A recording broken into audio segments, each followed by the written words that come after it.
is 4 p.m. March 7th, 2019.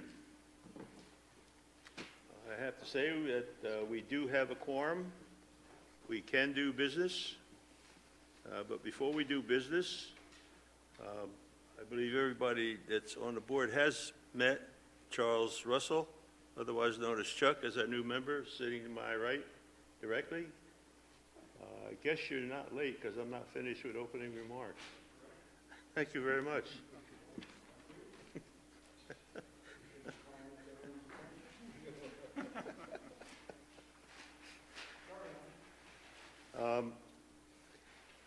Julia Latham has been excused, and Mr. Russell is on TDY with the U.S. Army. So we're here 6 people, 5 is a quorum. As I said, we can do business. First of all,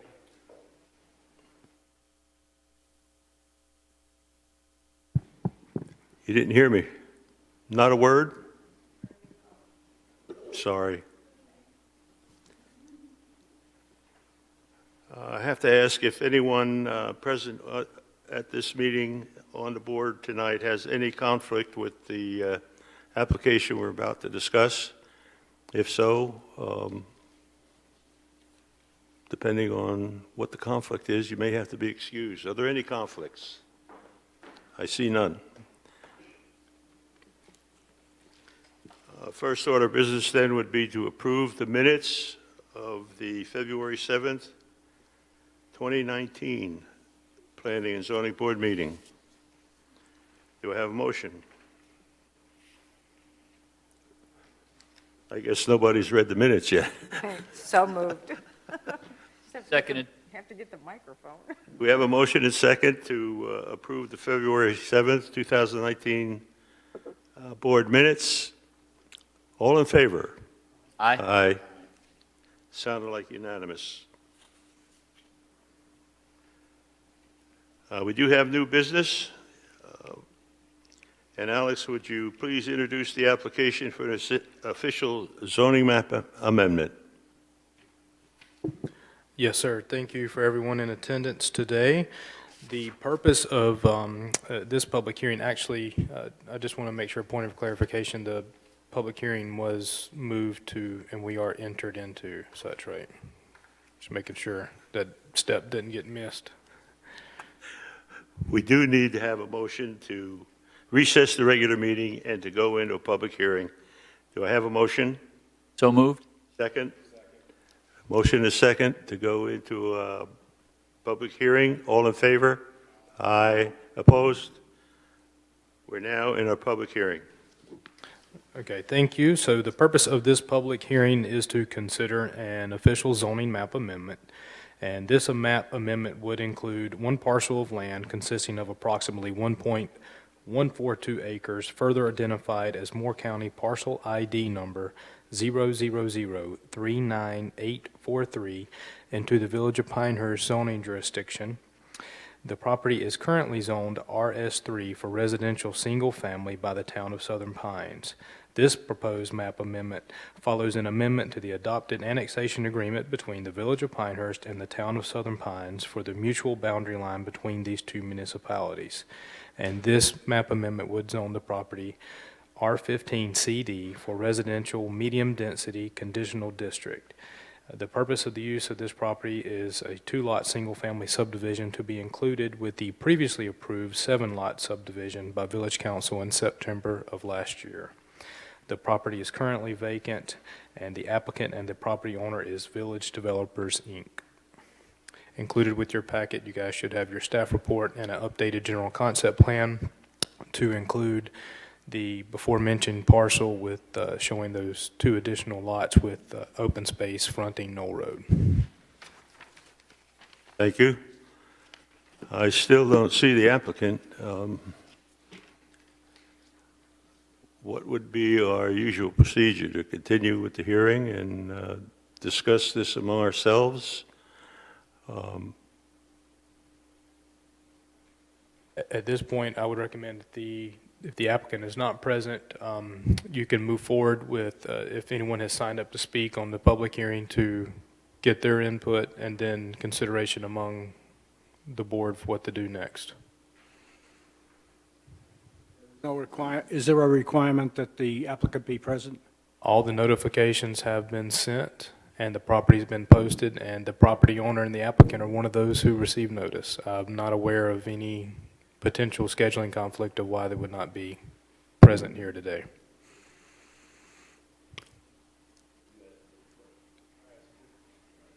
Question I ask is it a requirement for us, And the and applicant? the requirement that I'm aware of is what I just Okay. delivered is, those notices are there. It appears so. So the applicant need not be present for the process to go forward. That's what I think I understood you to say that. Hey, we posted a notice. That's my understanding. Now, how does that in light look or perception? That's for us to perceive, but Yes.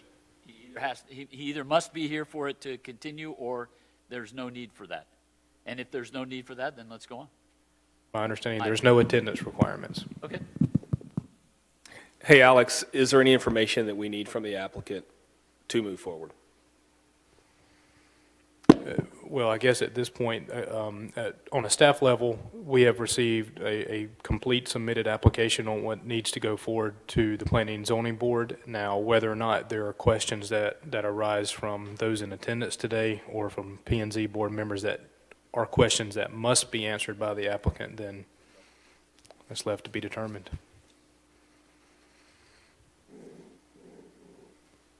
I'd like to just, if we can, discuss among ourselves, is there an urgent need to discuss this without the applicant being here? Does he want to be here? It seems to me that if somebody raises an objection and nobody is here from the applicant's standpoint to answer that question, it'd be very difficult for us, perhaps, to make a decision without hearing their point of view, as well as the folks that are here to talk about it.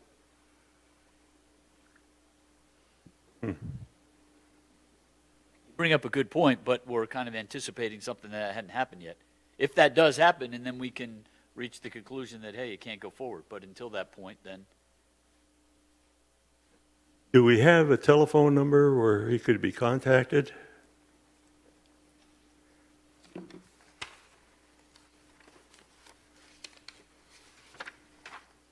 I do have a phone number. Would you try and contact him? Sure. because I would say the folks that who did desire to say something, who did manage to come here, ought to be allowed to say their piece if we're continuing this and moving forward. And then if they're not here and some questions are raised, then one could say whatever needs to be said at that point. I mean, on the one hand, I don't want to waste the time of the people who showed up for this hearing and are sitting out here now. Yeah, there are two persons that have signed up to speak about this application, and I don't know what kind of sense it makes to talk about something without the applicant here and having him here firsthand. But on the other hand, I mean, I see both sides of this. There are people that have taken their time to come here and be heard, and so if we put this off till the next meeting, these folks all go home and, I mean, you're kind of between a rock and a hard spot. And not having the wisdom of Solomon, I'll let somebody else decide this. Well, let's see if Alex can raise them and see what the problem is. If they can be here, we can maybe discuss it amongst ourselves in the time being. And hopefully they'll arrive where they can address some of the questions that we have that come out of our discussion, and also have the people that signed up discuss their issues, whatever. Otherwise, we may have to recess this hearing until another date certain down the road.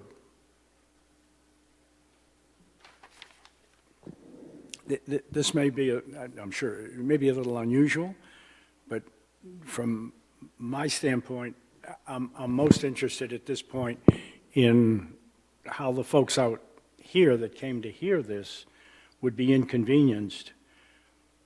And if it's not a huge inconvenience to them, or not an inconvenience to them, then I'd just assume put this thing off until everyone was here that wanted this passed. But again, I'm just one of 6 people sitting up here. 6, yeah. Well, let me ask the 2 folks that have signed up. Nancy Farina, who's an adjoining property owner, and Kay Pearson, do you both have enough information that you can talk about the application without having heard some back and forth between the board and the applicant? Would you speak? When I talked to Alex before this meeting, I thought there was a newer plan because that one does not include the 2 lots under question. The map that you're showing there is the old map, does not show where the properties are going to be. All right, so excuse me, I have to go look.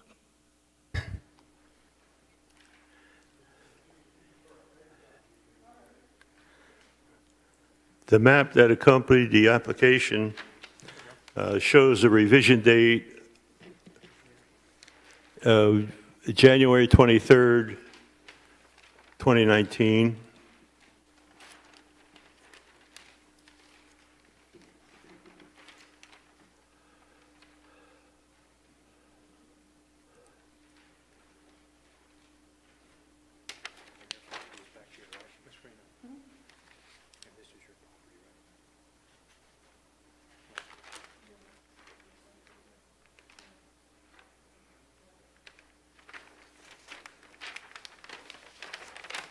Alex, have you been able to contact the applicant? I called and left a voicemail for the applicant to return their call. That's it.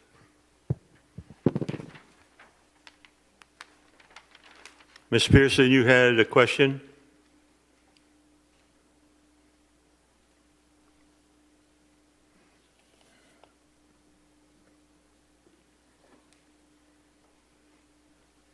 I don't have a question, but I would be more than happy to wait until the applicant is here to speak, to observe and participate in a public hearing. Thanks. Thank you.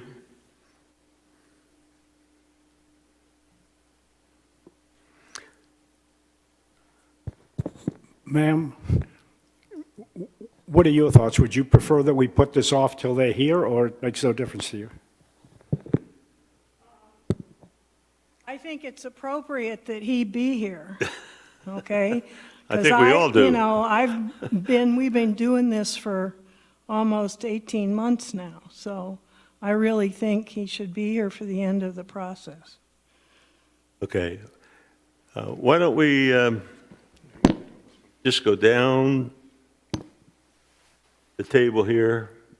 Let's ask questions amongst ourselves or pose questions and have some discussion. Let's get that done. Maybe that's going to raise some questions from the folks that want to talk, and we'll probably, hopefully, expend some time when the applicant will be able to get here. So who wants to start?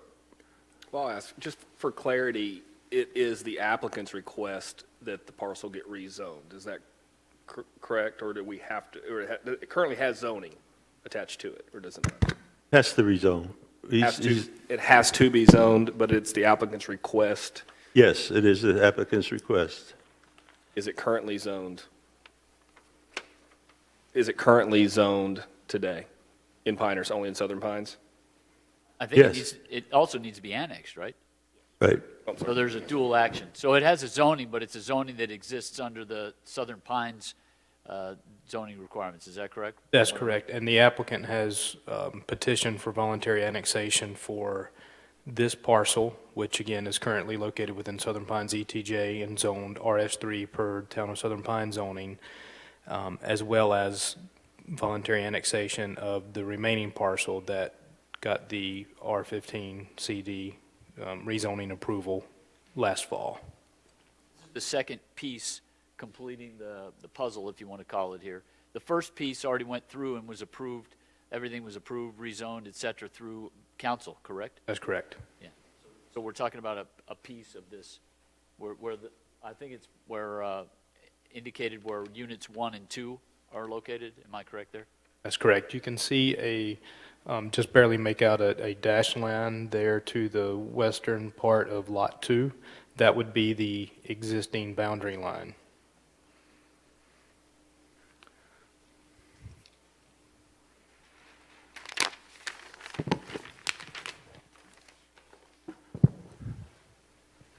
Mr. Riddle, welcome. How are you, sir? Well, we wondered where you were. Just traffic. Sorry. Well, glad to see you. Yeah, thank you, sir. Calvin, if you could have a seat in front of the microphone. Thank you. That's a first. Is it on? Yeah. While you were en route, we had a discussion about what to do without the applicant around. The application has been introduced. If you have any words to impart as to why you're doing this and how you're doing this, to explain to a couple of board members that were not on the board at the time the first phase of development went through, would be a help. So Okay. there are a couple of people here who would like to ask some questions of you as a developer, so Good. go ahead and say your piece, please. Thank you. Well, first of all, I apologize. I was coming over just to be here as a courtesy and did not know that I was, they didn't mention to me I'm referring to my engineering firm, that I should be here. So I apologize for that. And apologize subsequently for that, for being a little late. I am Calvin Riddle. I am developing this property, Village Developers Inc., with my son Trey Riddle. And a real quick thumbnail on this to bring maybe some of the new members up. This property that we purchased from the seller, he owned the entire tract, which was actually 2 tracts. One was in the ETJ of Southern Pines, and one was in Pinehurst. So I think it was a unique situation, which required Leo and all of us a lot of time and effort to try to, and Alex as well, to try to figure out how's the best way to go about this.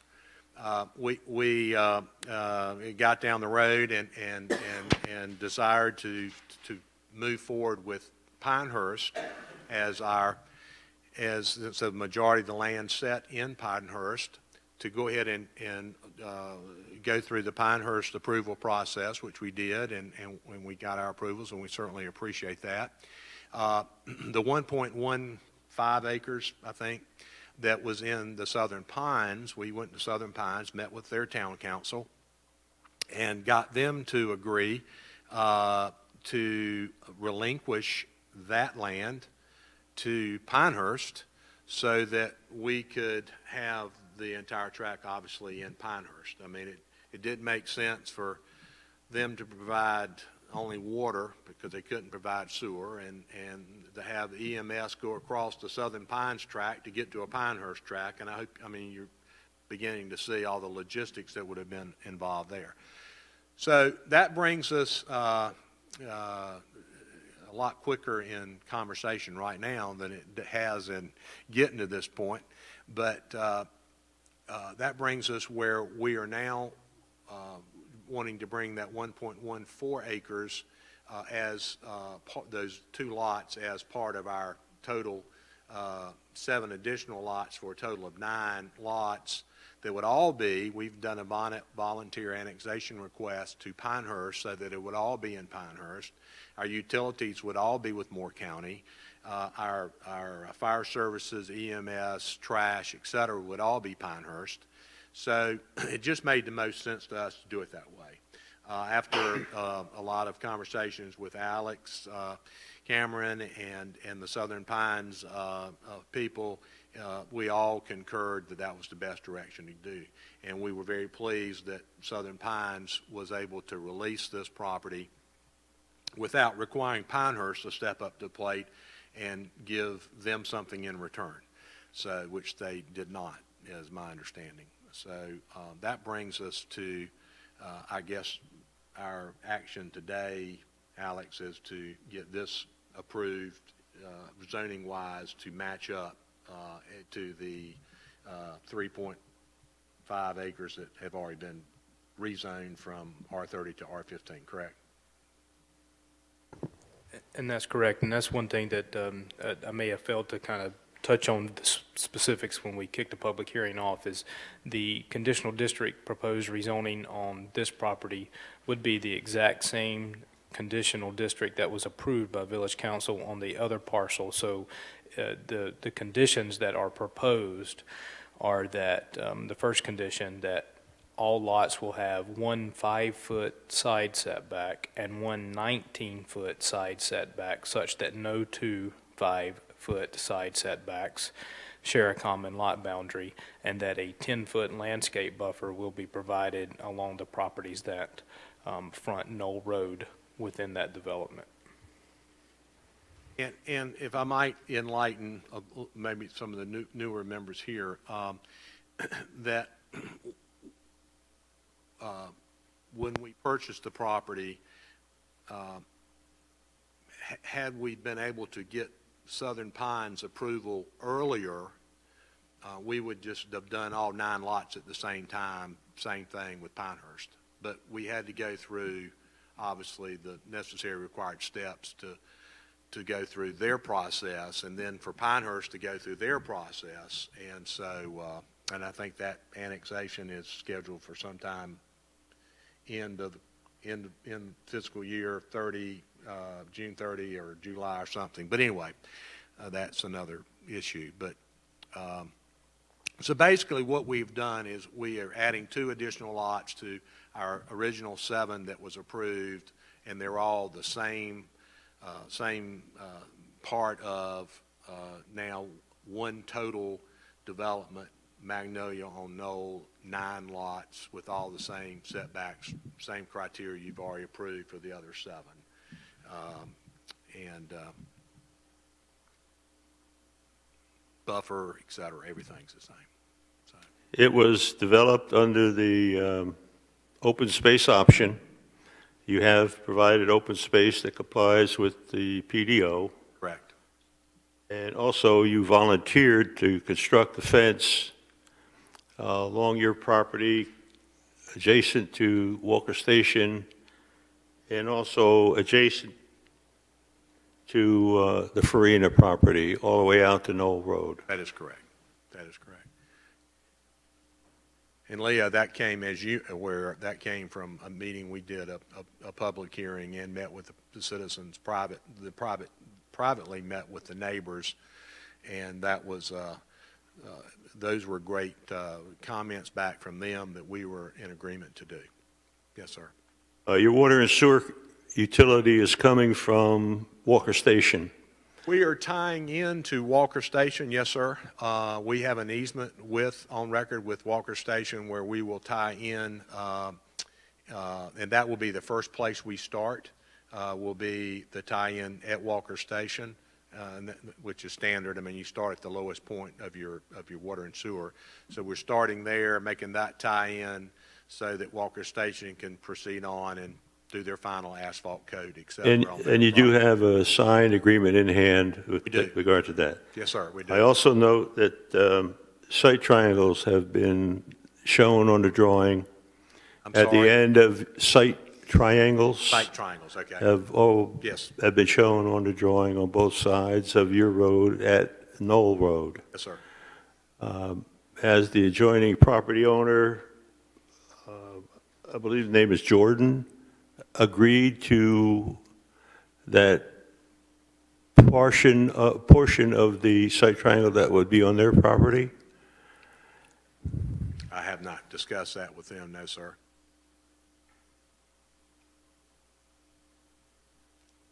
Now, the site triangle you're referring to is a visibility triangle. I'm sorry? That's a visibility site triangle. Right. For traffic, yes. Yes. Yes, yes. And they're required, but unfortunately, one of them affects private property that's not yours. And to actually deed or have a documented easement that would be recorded, you're going to need their approval. That has not been brought to my attention by LKC.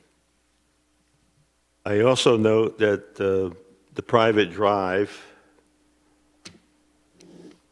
is going to be constructed to municipal standards. However, Pinehurst municipal standards.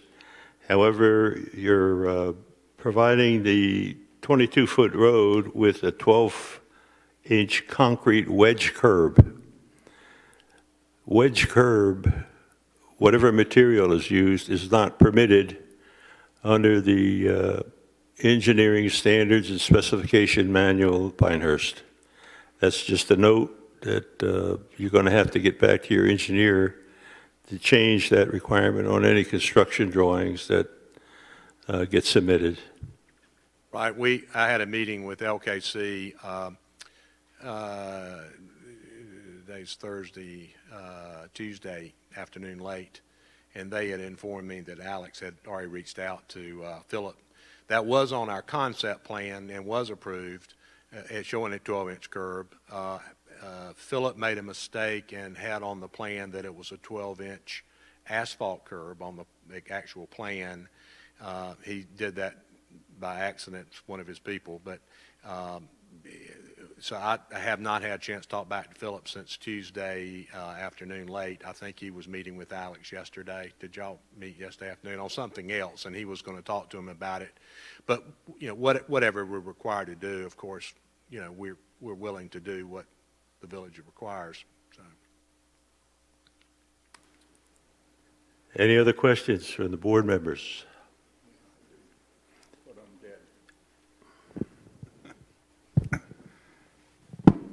And I'm brand new to this group. Well, welcome. So, Nice to see you. and I understand that the first part of this has been approved. It's my understanding that this is going to remain a private road maintained by the homeowners association. Is that correct? That is correct. Along with the dry pond and the fence. That is correct. And also we have a buffer area there, Mr. Russell, that runs along behind the houses that are facing South Knoll Road and our street. And I would say probably on the southern side of our property line, which would be the northern side of our private drive, there is a buffer and a landscape that's required by Pinehurst that we have filled in and made available to see. That will also be maintained by the property owner association. Yes, sir. So once these folks are annexed, they're going to be paying Pinehurst taxes. And that seems like an awful lot of expense, future expense to me, for 9 property owners to bear in the future.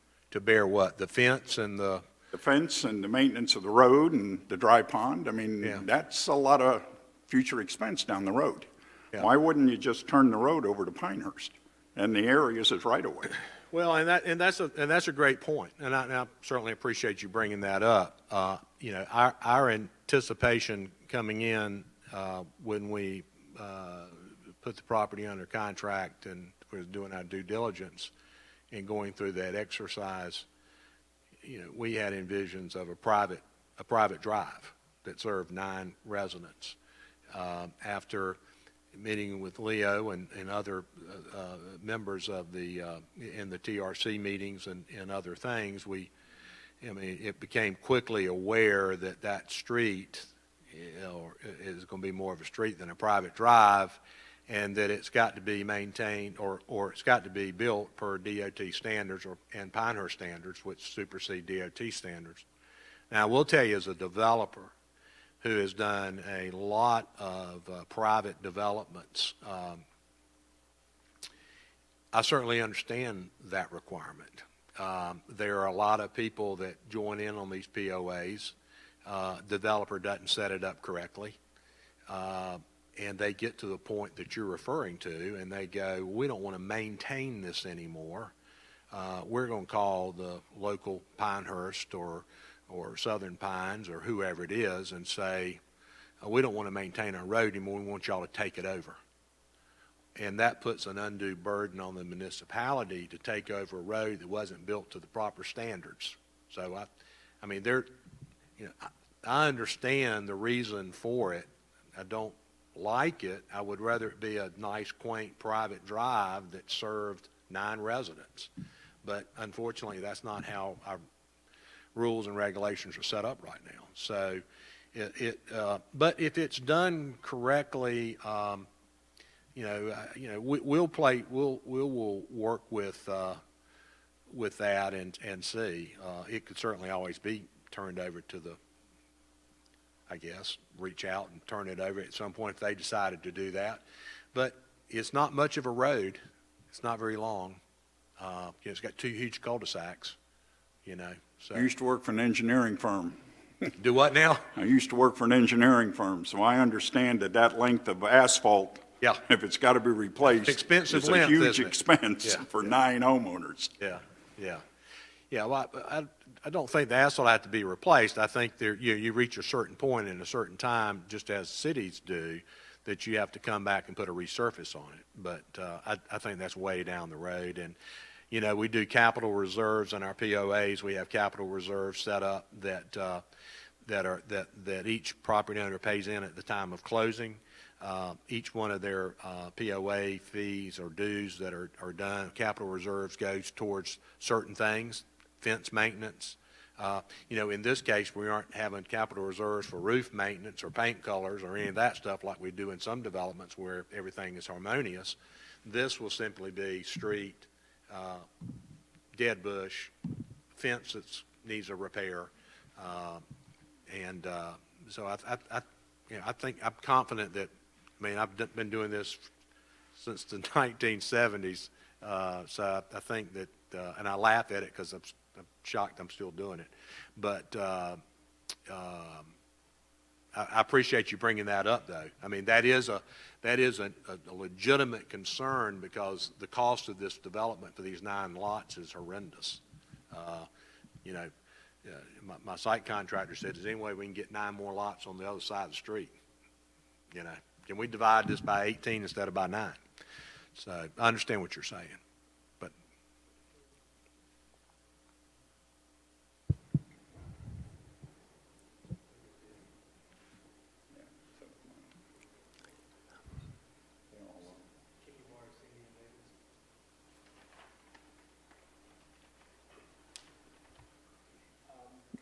It's not on, Joel.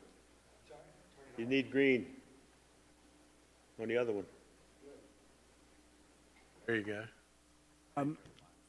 Have you made will you be making, assuming that there are no people living on the other side, that we've already approved? Sure. Is it safe for us to assume that those people will be advised of what the fees would be, of what the future liability would be? I'm just, No, we will have North Carolina law, thank you for the question. North Carolina law requires that if you sell and you have a private street and you have certain items that are covered in a POA, those are earmarked. There's an annual budget. There's a cap that you can increase that amount per year, and you can't increase it any more than that. All of that has to be given to a purchaser at the time of contract.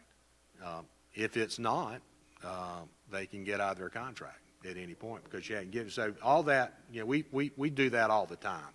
So we'll have a property owner association established. We'll have a property owner association.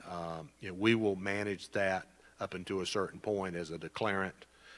And then we do I think, a very smooth transition. We get the property owners involved on the front side so that when we are out of there and we're no longer mowing grass and doing those things, they are ready to take that over. so it's safe for us to assume that everybody who buys there will know what the future liabilities, potential liabilities are. Yes, sir. I mean, you'll have a 100% guarantee of that. Also, not trying to beat it to death, but I am pretty sure. I'm sure Moore County requires this, but it has to be. You said an engineer. Does that not have to be stamped on the recorded plats now that this is a private so and so, and there are going to be could be a potential assessment. You don't know. I think that has to be indicated on the map that's recorded. So, but thank you for bringing that up. And I guess my main point is, Yes, sir. and I own a condo in Atlanta, so I know HOAs as well. Been in several of them, and homeowners are notoriously, I don't want to say incapable, but they don't have the skill set that it takes to manage large expenses. And am I opening a can of worms here? You got the lid off. I mean, how big of a deal would it be, because everybody's going to be paying taxes, to make some of this just part of the village's operations and part of what they're paying their taxes for? I didn't hear what you said. I don't think that's a requirement the village could impose. And I'm not asking it to. Yeah, my point on this is that I'm not sure that we're here to make financial judgments for people who may or may not want to buy into his project. I find that a very laudable concern of ours, but I'm having a hard time believing that that's a responsibility of anybody on this board to decide whether people read or don't read rules and regulations, and I don't see where any of us have any more to say about this than how much you ask for this property. It's just none of our business. I appreciate what you're saying, but I'm personally, I'm not here to babysit for someone and tell them how to read English on a purchase and sale agreement. That's just my personal opinion. Well, it was a valid question, I think, that I don't think we heard the reasoning from Mr. Riddle initially back in August or September, but I'm satisfied with the decision to leave it as a public street, private street. Any other questions from board members? So on this one, it says that it's all going to be done in one phase, so That is correct. they'll all be built. And then, do you know where the, go ahead. When you say they'll all be built, I mean, we're going to put the road and all that in as soon as we get approvals, which Alex has those plans now for, they're working on. You know, we'll put the road in its entirety. Everything that will be done in one phase, and then we will immediately start. While that's being done, we will come to Alex to get approval to go ahead and start. And we're going to start the first 2 homes. And I think I might have shared with the board that time. And one of those we're going to use as a model home, which we always do in all our developments. We think it gets us, it shows what we're building, what we're offering. And you've met my wonderful son, and this is my lovely wife, Faye, who we talk about every time we come, and she rode with me today, and she's an interior designer, and so I can assure you our model homes look nice, and so long story short, the houses will be built not all in one phase. They'll be, that's why I just want to make sure you knew I'm not going to go in and put 9 houses up at one time. We'll start 2 and try to sell out of our model home, and we'll pre-sale, and hopefully we'll be in and out of there in a short order. That's our game plan, if you will. But all the infrastructure goes in one phase. Yes, ma'am. basically. And you know, you were involved in our first and our 7 lots, and we couldn't discuss those 2 lots. We discussed them and said, okay, we're trying to get these in, and that's our goal. If Southern Pines doesn't agree to that, then We even discussed, well, we'll have to put one house here in a septic tank probably. But, thank goodness we were able to make that work. And so they are facing into our private drive as opposed to facing on South Knoll. But the development will be done in one phase, and we're hoping 45 to 60 days. So.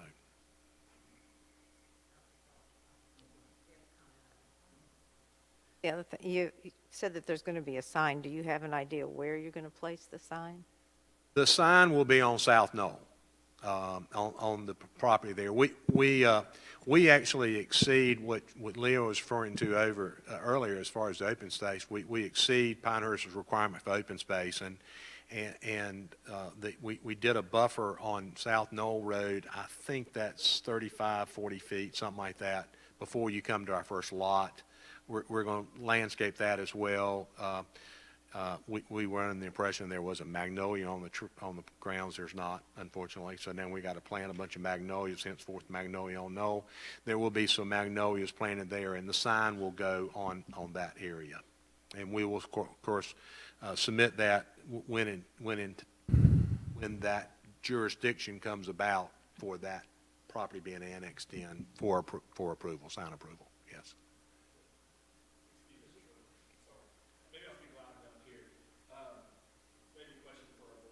Okay. Hold on, Jimmy, let's get it on. Okay. Since the property is hoping to be annexed into Pinehurst, that sign approval request, would that be subject to the Pinehurst sign approval request for the neighborhood? Yeah. Or considering it's a street that's also in Southern Pines, would the sign for the neighborhood need to be approved by Southern Pines? So to set the stage a little bit too, and I think I can touch on some of what Cindy had asked earlier too, since you're piggybacking on some of her questions there. So all the infrastructure will have to be laid and in place after it's reviewed and inspected. Only then can the lots be platted before they can start building the homes on that. With the next step would be if this board were to approve the proposal that's in front of you, and then when it gets to village council, then procedurally they would have a public hearing for the petition for annexation into the corporate limits of Pinehurst, and then subsequently the zoning. So then that entire parcel is in the village's jurisdiction for any type of permitting, any type of approval, just as anywhere you guys stay. So then we would review and issue a permit for the signage for that. And there are specific standards that have to be met: height, area, color, design. Thank you. Is there anything on the request for these two units that is different from the first 7 units that would have, that if you had presented this as 9 units originally, would, in your opinion, have changed the outcome of your request? Not at all. It's exactly the same. Okay. Same as the first 7. And once again, our preference would have been to do it all at that time, but we couldn't. So. If there are no other questions from the board, we have 2 people that signed up to comment, first of which is Mrs. Farina. We need the microphone. Okay, that's fine. Thanks for submitting the new plans. I like the fact that the fence goes all the way down. I wonder how many of you know why it's called Knoll Road? Because we're quite elevated compared to those next 2 lots, as are all the other 7 homes. My husband is very concerned about how the sewer from the bottom 2 lots will make it over to Walker Station. Are we going up and over the rest, or are you digging a tunnel? I'm not an engineer, but I understand gravity. And I can answer that when you're ready for Do you have another question? Yes, sir. Okay, I thought you did. So I come out of my driveway and I have a traffic accident right in front of this newly annexed piece of property. Who do I call? Do I call Pinehurst Police or the Albany County Sheriff, which is who I currently have to call? And I'm not making this silly. I have a legitimate concern.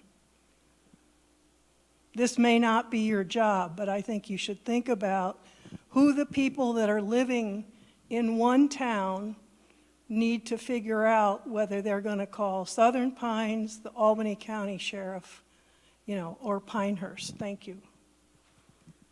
Thank you. Let me see if I can address those. Don't know if I can address who to call. That is not a Southern Pines road. South Knoll Road is as you know, is a state road till it gets, I guess, about to your property, to your drive, does it become a Southern Pines Road. So it is a state-maintained road where we intercept. As far as the sewer, can I walk over here and show her there? Would that help? You can just take the mic. Yeah.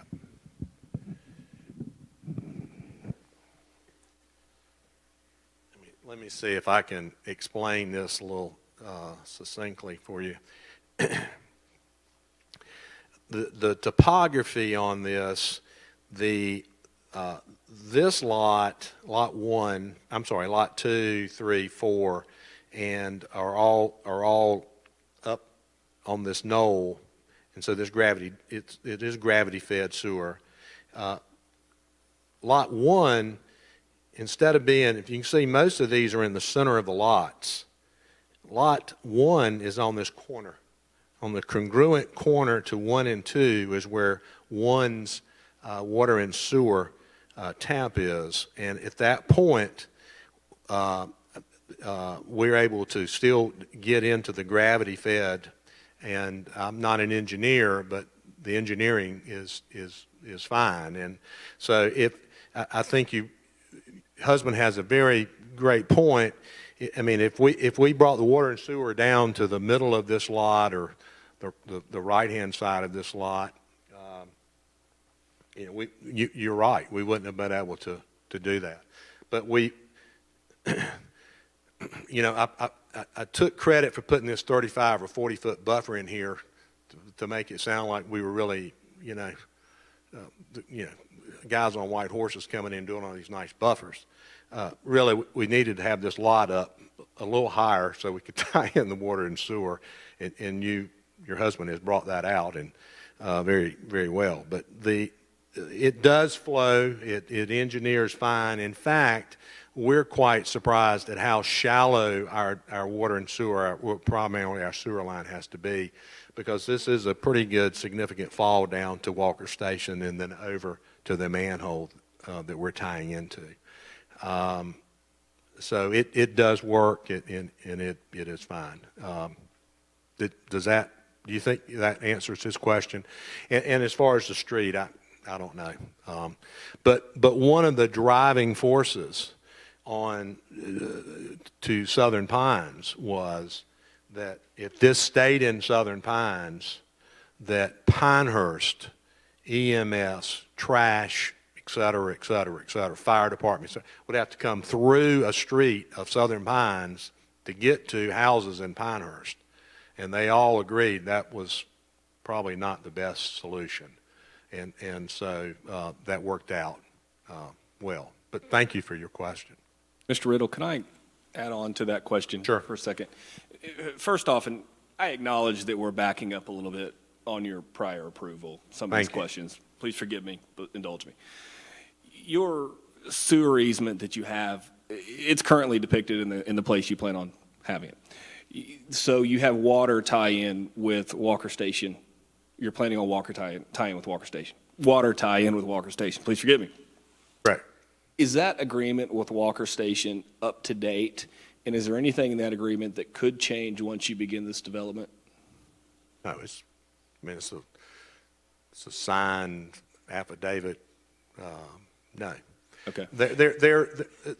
To expand on that, Yeah. I mean, there obviously are trip points or dates that things we need to meet, and so we understand that as well.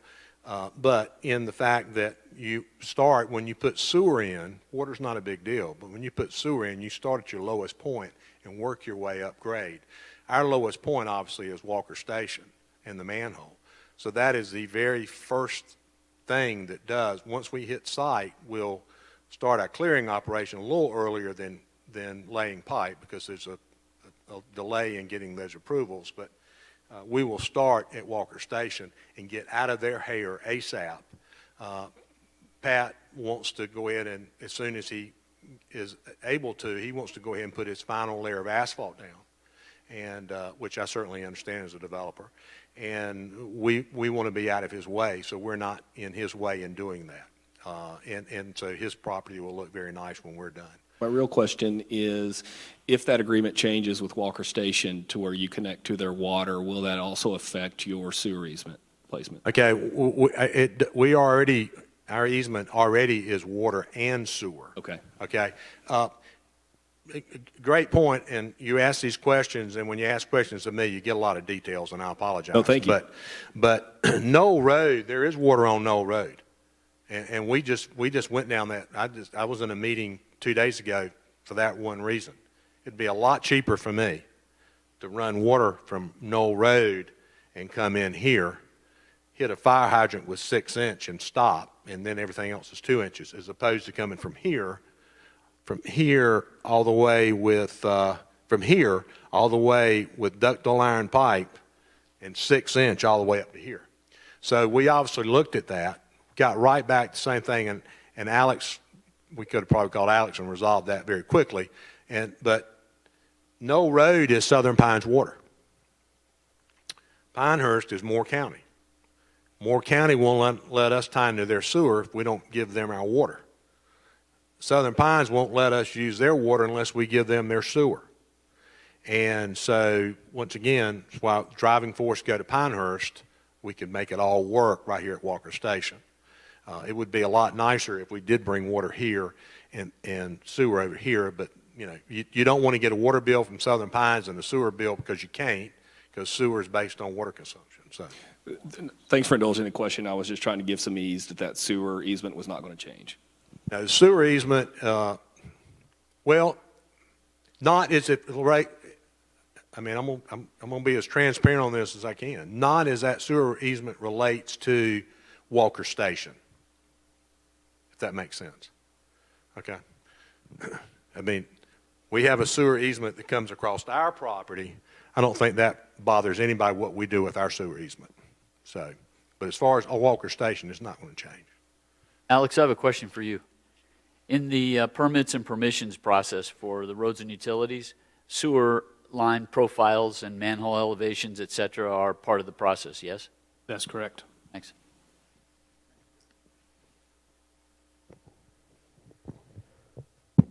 Assuming, which I gather is not the case, that this didn't flow downhill, all you have to do is, the sewer lines, all you'd have to do, I'm asking the question, is put in a pump for the sewage.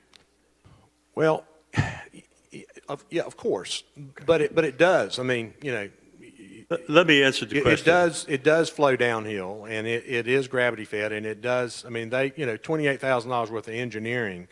I hope it flows downhill. Yeah, no, Let I me mean, put it I was that just way. trying to satisfy her concern Yeah. that Yeah.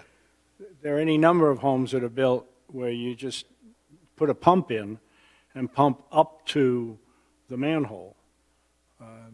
Very, very, and I mean, yeah, and it goes from a 4 inch to a 2 inch pipe, and it's force fed and it's. And just to answer you, with the pump's about $1,000, and it's about $1,000 to put it in, so it's not a great deal. I mean, I don't want to minimize $2,000, but in the scope of what he's doing here, to me at least, that's your worst case scenario. I can tell you that, and maybe I'm talking out of school, I don't know, but I've seen the construction plans, the water sewer, road design, detention basin design, And I'm confident that the water system will work, and I'm confident that the sanitary sewer system will work by gravity to serve all 9 lots. Thank you, Leo. Yep. Any other questions from the board? We have another signee, Kay Pearson.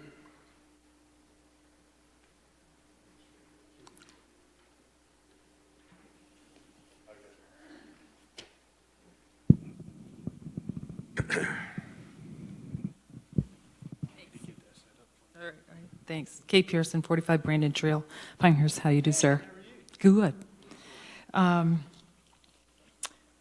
concern is that every time we drive by, I drive by Walker Station, and where I saw, years ago, they just clear cut the darn thing, and now we're looking at tall, squished-in buildings. And I'm not alluding that to you, but I see a lot of trees there, and I've just been looking at the sidebar there, that there are pines. It doesn't look like there's very many dogwood, but what's happening with all those trees? Let me address that. The buffer, and I'm going to step over here, if I will, so I can point to that. Can't reach up to that one. The buffer here, these are all existing trees that are 12 inches, is that right, Alex? 12 inches diameter and larger. These are all trees that are 12 inches and larger. There's more trees in there than that. Where the trees are in the footprint of a home, obviously, unfortunately, they have to come out. We also do a little bit of clearing outside the border of a house just so that the root system are not going to cause the homeowner to call me 20 years later and say my footing cracked. So we address that. Clear cutting we do not do, and I understand your concern. But I will say Walker Station, give it time, it is going to be a dynamic, very attractive neighborhood. The trees they have planted are going to come in, and it really is going to be a good look.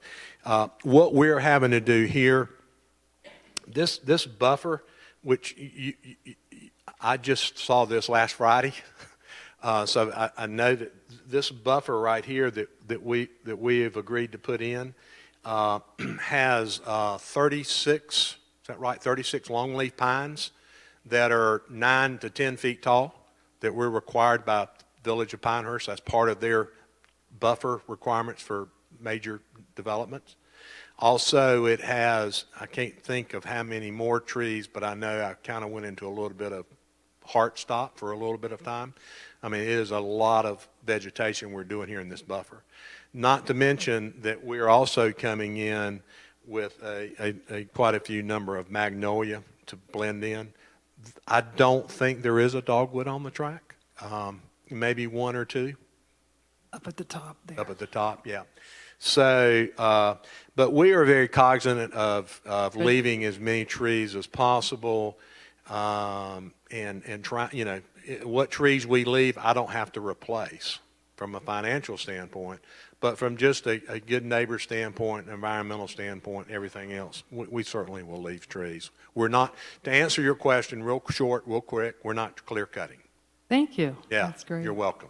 I Probably hope I'm could have here. said that to start with. But. I hope I'm here to see Walker Station bloom in all their glory, because I can remember what it looked like before and when they did it. And I from a developer's standpoint, Yeah.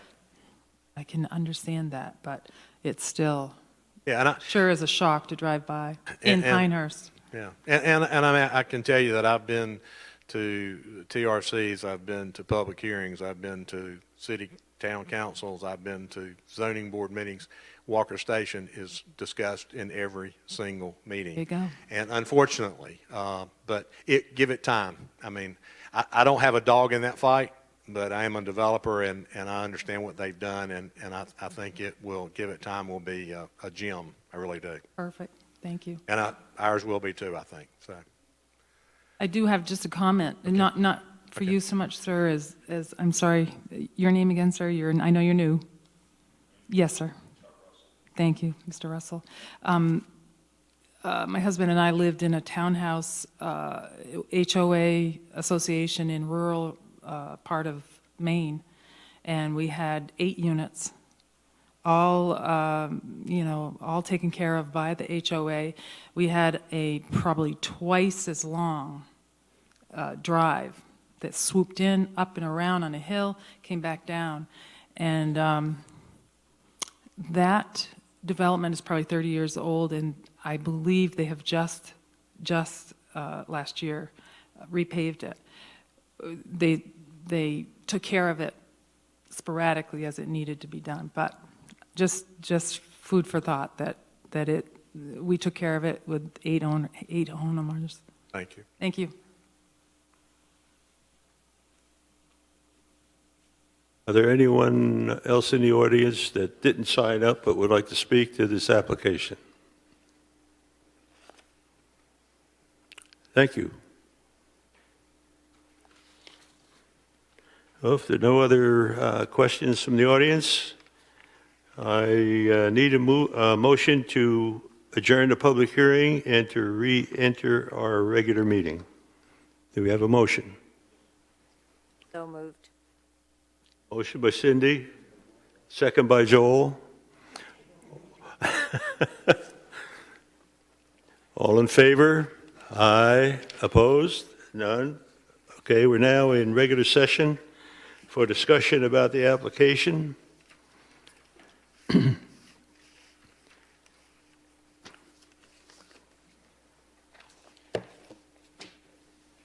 Or I'll even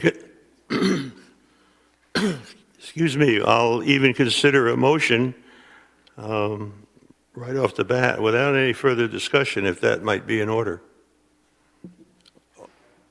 First of all, do we have discussion? Anybody? Okay. Do I have a motion?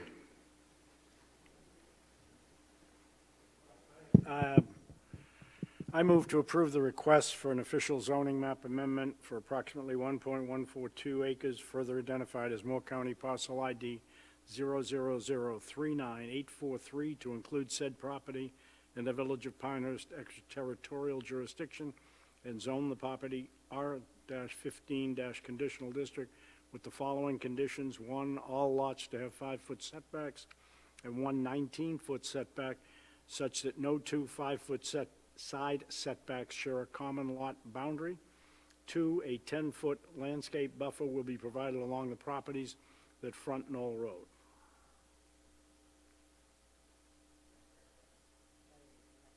We need to have the other sentence below that also read.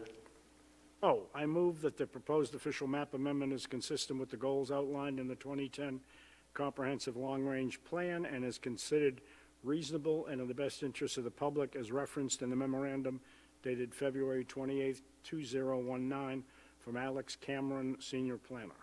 We have a motion from Joe. Do we have a second? I'll second it. Second from Charles Russell. All in favor, signify by saying aye. Aye. Opposed, say no. Unanimous. Thank you. Thank you, and thank you for your time again. I certainly appreciate it. Look forward to working with all of you in the future. Thank you. Glad you got here.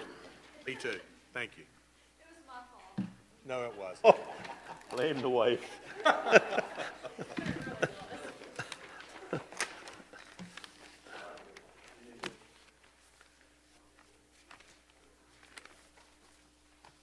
The next item would be, is there any general business that the board has to bring before us?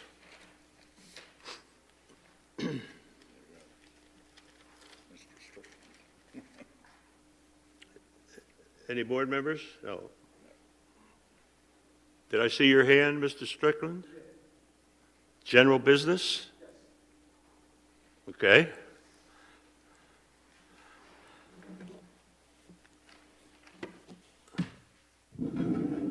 Good afternoon, everybody.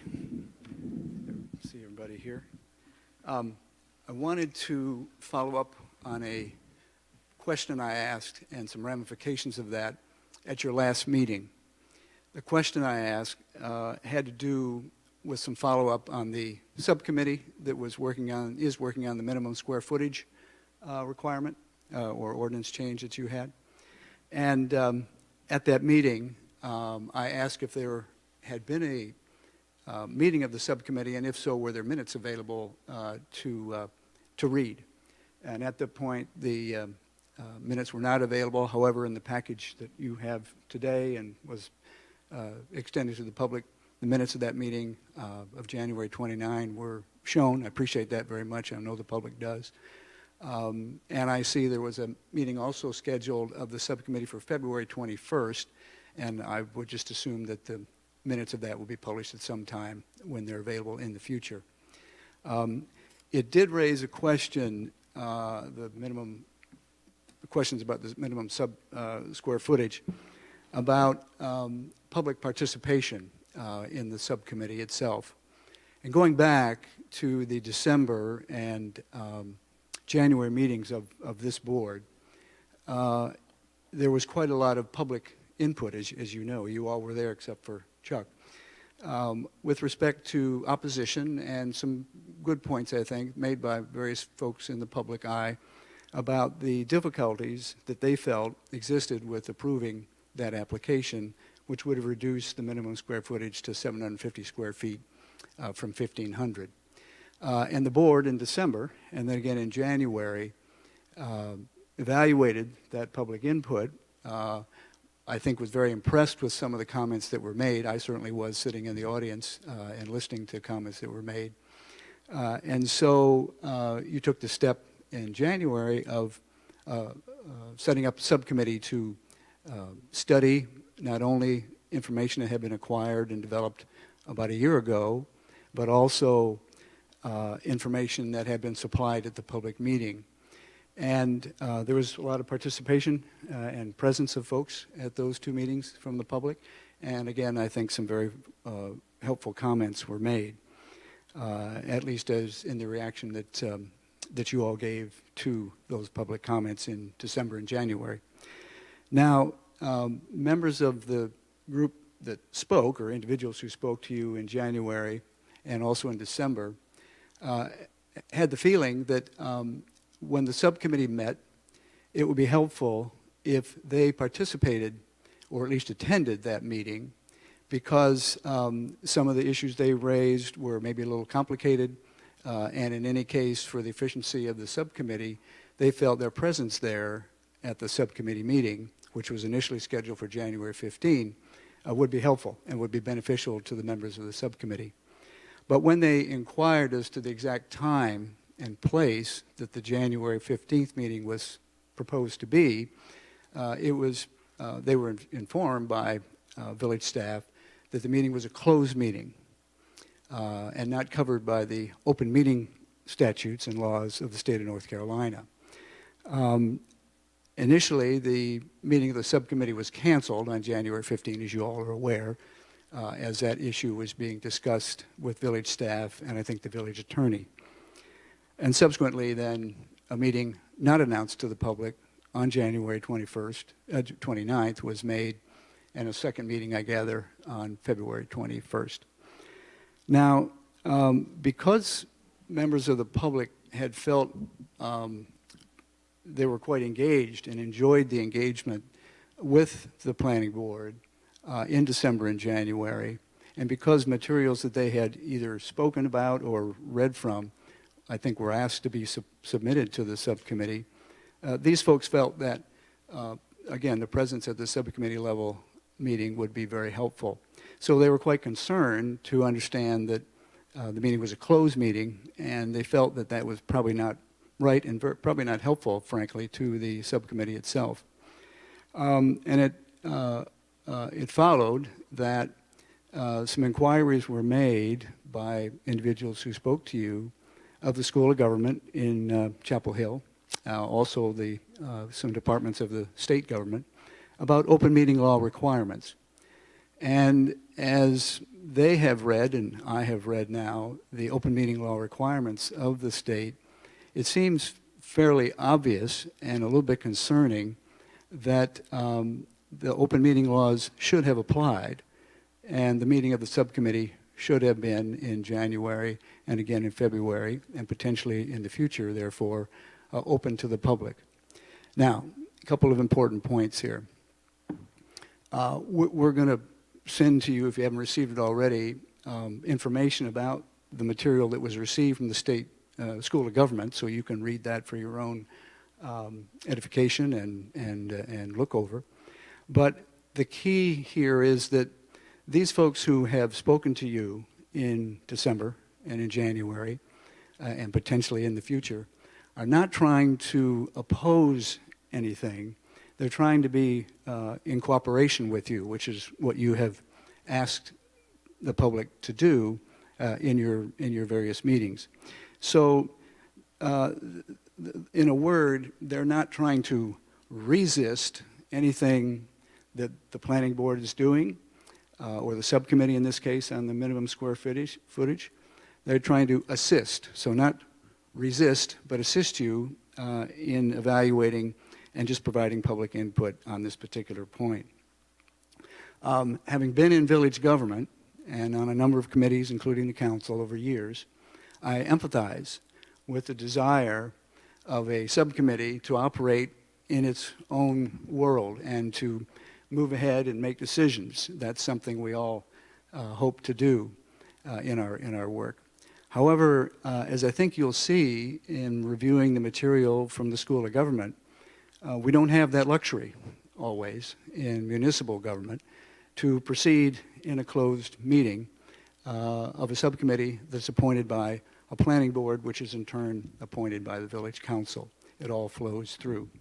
So again, the key here is trying to be open, cooperative, supply information, which the planning board seems to encourage, and trying to be as helpful as possible.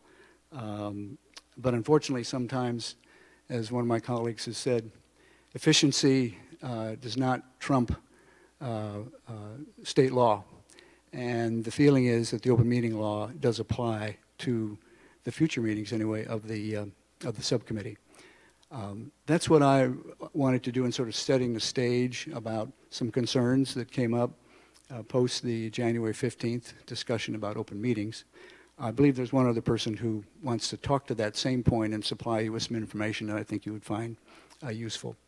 But if you have any questions of me, I'll be happy to answer them now. Otherwise, I think Kay Pearson has some things to say. Joel? First, John, let me point out that I've known you for a number of years. I think you'd be the first to probably agree that certainly I, and I'll speak for the rest of us, have absolutely no desire whatsoever to be anything less than 100% transparent. Correct. I can't count the number of times in our relationship, am I okay, that I've asked you, who can't hear? Closer. He's on. Get closer to the mic. Oh, I don't think you and I can count the number of times in our relationship over the past 10-plus years, and probably 7 of which I've been on this board, that I've pleaded with you to find more people to come to these meetings so that we could listen to them. So I think to state that we have a desire to operate in our own world is a little disingenuous. I really do. So let me just point out one other thing. I want to ask you a question. You were a member of the Village of Pinehurst Village Council, am I correct? Yes. When you were a member of the Village Council as an elected official, were there open subcommittee meetings then that you Yes. can remember? Yes. There were. Yes. There are a number of special committees that were appointed. I served on 1 or 2 of them. And yes, the open meeting law, I think, was applied in those cases, yeah. I would applaud that and tell you that I don't speak for all of us, but we certainly have absolutely nothing to hide and welcome the input from the community. I know that's the only reason I'm here, and I'm going to make a statement that that's the only reason anybody sits here, is to hear from the community what they want so we can act on it. That's exactly the point, Joel, and because the point is, I don't want to see, and I think members of the public who spoke to you and the board in January and in December have anything but goodwill to what the planning board does. And frankly, as this open meeting law became to be reviewed, the concern was that the board and the subcommittee may be operating in a way that could lead it into some difficulty. And we wouldn't want to see that. That wouldn't be good for you, wouldn't be good for Pinehurst, wouldn't be good for the subcommittee. And I certainly was not implying that I have any feeling that any of you are trying to operate in a private way or outside of the public view. That's exactly the opposite of my reason to speak to you today and point out what I think are some concerns that you may want to look at a little bit further. May I? If I understand, it seems like, if I can synthesize, hey, can the 21 February meeting be an open meeting, please? And do we have any challenge with that? So then do we need a motion, or do we just advertise it and allow that, given the issue, the contentiousness of the issue, why not have it that way, and why not allow participation?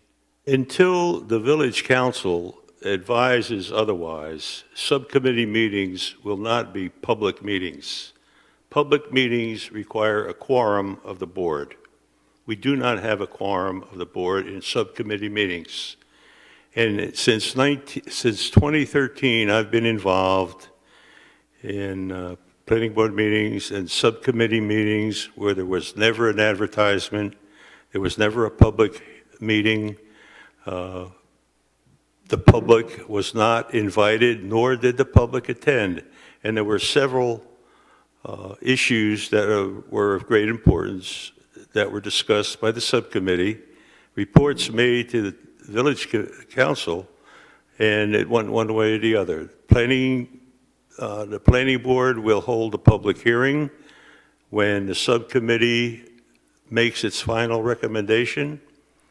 That recommendation, one way or the other, is going to go to village council. There will be another public hearing held by village council, and all public discussion will be happen at that time. We appreciate the fact that certain individuals in the community have voiced their opinions in writing, which we are still considering and evaluating.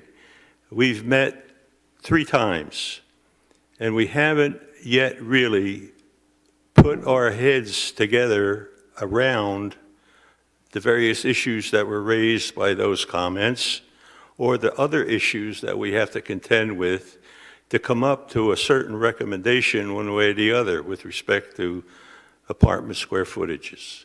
We're investigating other municipalities in our peer group as to what they do or what they don't do. We are talking to developers, realtors, builders, other organizations that have to do with construction, planning, zoning, and until we get our heads together and a roadmap is prepared, before we go with a recommendation to council, we'll invite a couple of public people to our meeting, our subcommittee meeting, and go through the whole rigmarole. We're trying to answer questions, develop data to establish a position that's going to be defensible. And until we get to that point, we're not there yet. And until we get to that point, our subcommittee meetings will be, as you say, closed meetings, unless I hear otherwise from the village attorney. I'm sure you would want to, have the village attorney's position on that, and that's something that's... And I don't want to beat a big horse over to this thing, John. I think it's been talked about enough at this point. So what else can I tell you? Well, again, I think we all may not like it, and as I said, I empathize with the situation, but I don't think you want to be in a position to be not following state law on open meeting requirements. I don't think we are in opposition. Okay, but even more important than that, especially on this issue, which received a lot of public input and a lot of people came to the December and January meetings, wouldn't you feel that just sort of public relations-wise, you would do well to invite some of the public to the subcommittee discussions, because there was good commentary made. You may have some questions you might want to ask of them, or they could at least be there to observe. I think there's one other person who would like to speak on this point, and I appreciate your listening to me and hearing my concern or my willingness and objective to point out to you that you may be breaking a law that you wouldn't want to break, but we need to get some people, including the village attorney, to talk about that. Okay? Thank you for your comments. Leo, I had one question. In the past, when we were having some subcommittee meetings, we had participation from, like when we had the group that was looking at the businesses downtown, we had participation on the committee from some of the business owners. They were asked to come in and speak. What if the subcommittee requested some representation from the public to come in and participate in that way? As I said, it will happen before we finalize things. Okay. Thanks.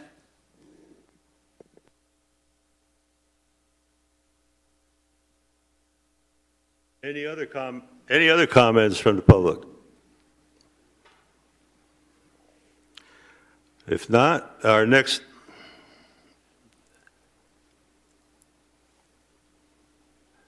Ms. Pearson, more comments. Mr. Santawasso, thank you.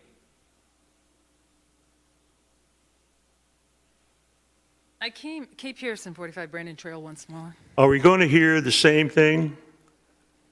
It remains to be seen. And in your opinion, if it's the same thing, I don't know, but I don't think so. Well, let's see. All right. Let me just comment on your comment that you believe this issue is closed. It is not, sir. It is not. I want to ask first. What issue is closed? The issue of having an open meeting for this subcommittee. It is still, it's an issue within the citizens of this community. I want to ask the question, did you all get my email that I wrote 3 weeks ago? Okay, thank you. Just wanted to clarify that, because I don't want to repeat that. I don't think I did. I asked, in trying to forward this email to council, you and staff, I asked, called Gwendy, and she said she would forward it. She didn't have your emails, and that if I sent her the email, she would forward it to you. So Gwendy has it.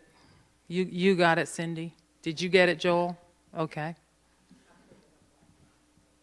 You got the second one? I see. Thank you. Okay. Can you help someone out who gets tens of thousands of emails for work in that kind of period of time? Can you give me an idea what the subject was? Your email specifically about open meetings? Yes. Oh, okay. I don't particularly remember that. You didn't remember. And it I would may have or may come from not have, Gwendy. but I don't remember it off the top It of my would head. have come from Gwendy. Should I read it?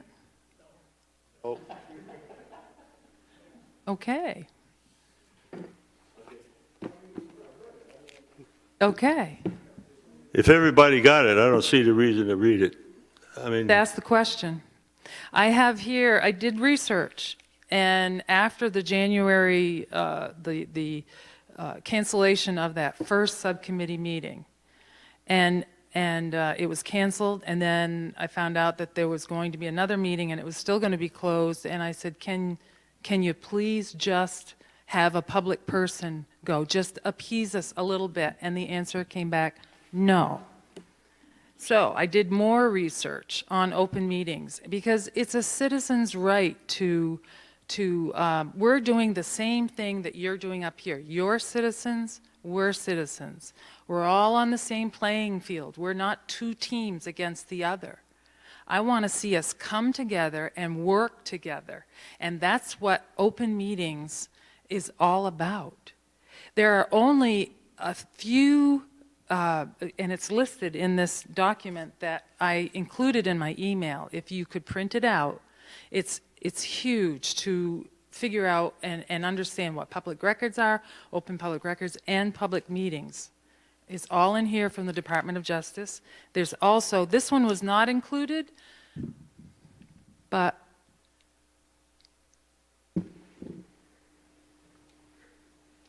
Shall we wait while he reads it? Yeah, don't wait for me. Okay. I was going to, I don't know if a Gwendy substitution is here. Are you here for Gwendy? That's okay, fine. But I brought this paper on open meetings, questions and answers. It's very simple from and I was going to hand it to Gwendy so that if any of you would like to have it as a reference. And also, attorney, no worries, I'll bring it to you, thank you. Attorney Newman responded after staff asked the question, apparently, and he responded back with 2 articles, one being from Freda Blumstein from the School of Government at UNC. I have spoken with Ms. Blumstein in the past about other issues. She is on leave at this point. I'm waiting for a response from someone who is apparently taking her place.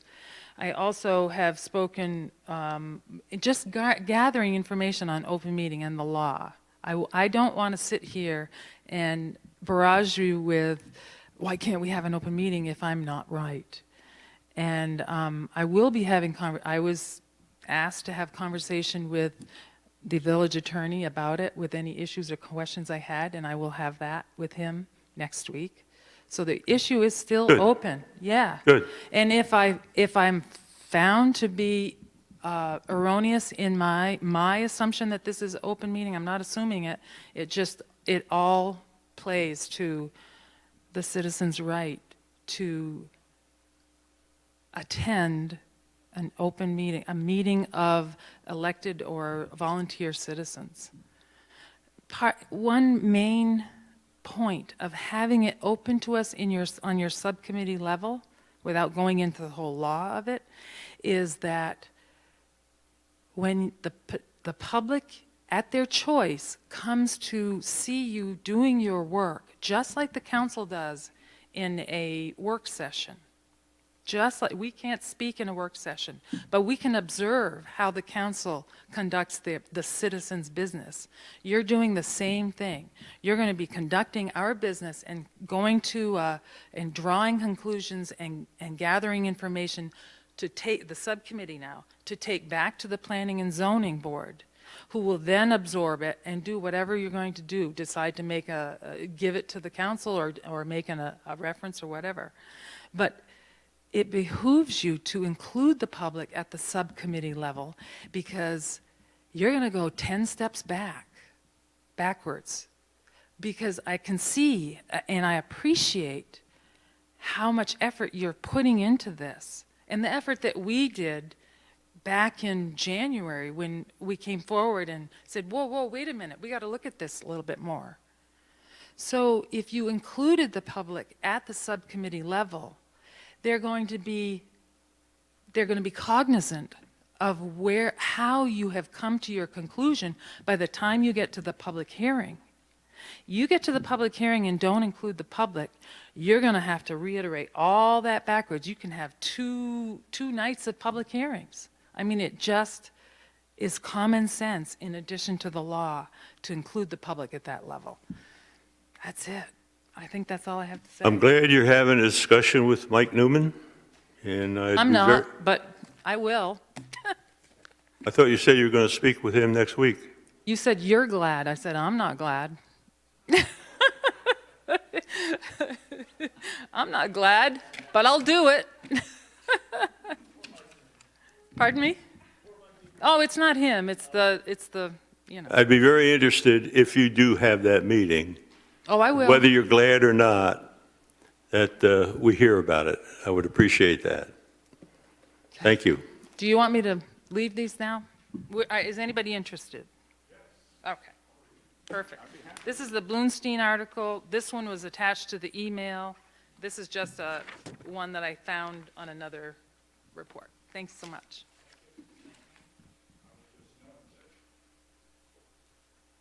Happy to read it.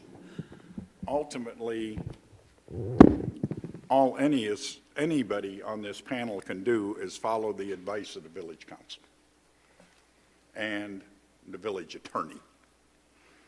So basically, you kind of climbed into an arena that none of us are an expert in and therefore can't really respond to. Who had a question? Yes, ma'am, Ms. Hogan?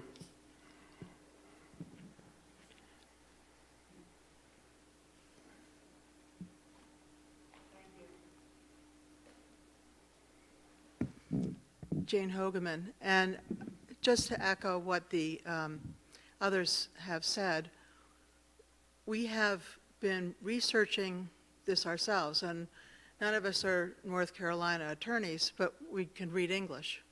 And I read the statute that talks about open meetings laws, and it says that not only the public body itself, which in this case would be the Planning and Zoning Board, but also committees and subcommittees are public bodies themselves. And we also read articles from the dean of the School of Government, who said, when you're trying to figure out whether a committee is a public body covered by the public meeting laws, one of the easiest ways, you have to look and figure out whether it was established as an arm of the Planning and Zoning Board to do the Planning and Zoning Board's official work.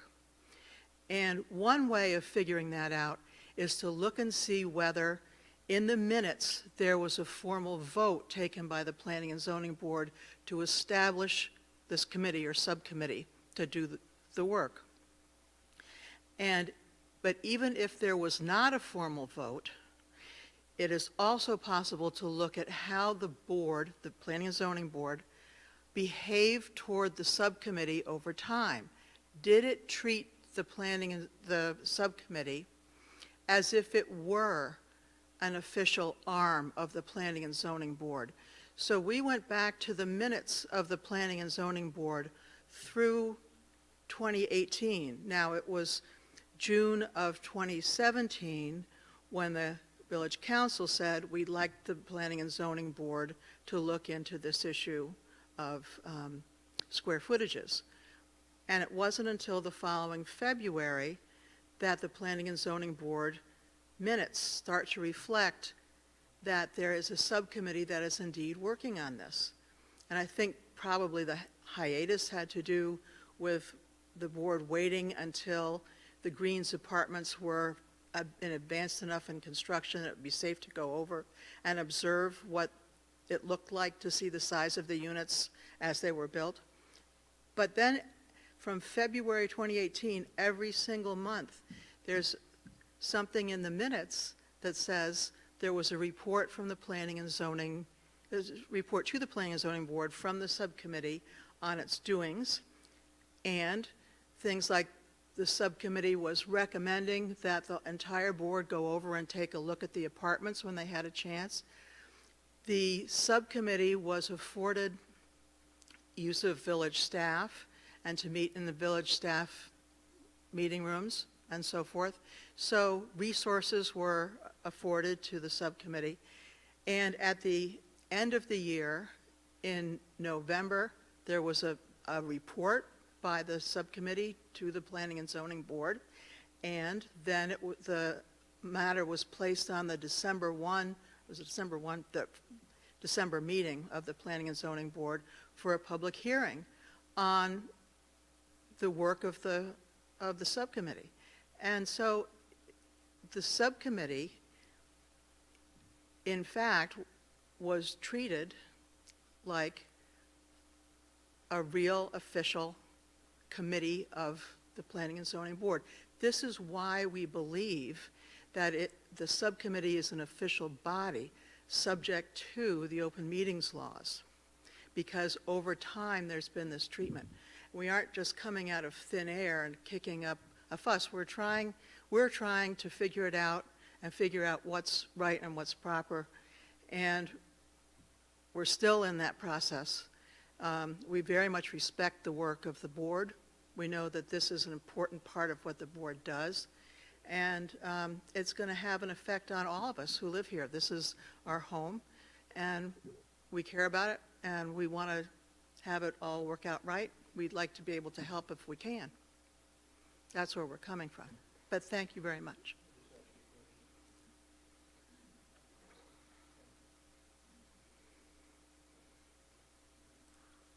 Thank you very much for your comments. I think all of us, certainly people I know well, share your desire to hear from the people that we think we're here to listen to and to serve. I'm just curious, at these meetings, do you think that they should be open to the extent that we have conversation from the people listening, or should they just be there to listen?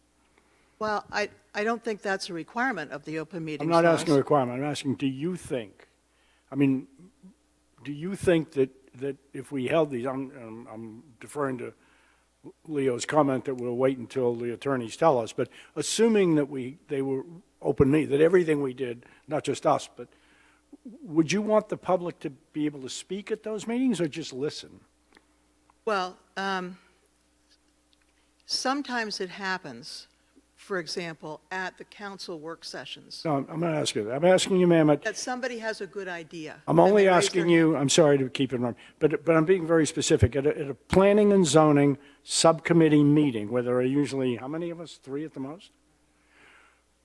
We meet in a small room. Would you want us to meet in a room like this and have the public speak to us about what we're discussing? I Do you don't- think they should participate I in don't the think that's governance? necessary, but if the public is able to hear, they might be able to follow up with a written, I know that one of the questions that came up at your meeting was such and such, and I have an idea about it, here's my idea. I mean, they could perhaps have input without extending the length of your meeting. Right, so you'd be satisfied if the public could attend these meetings, these subcommittee meetings, and just listen. You'd be satisfied with that?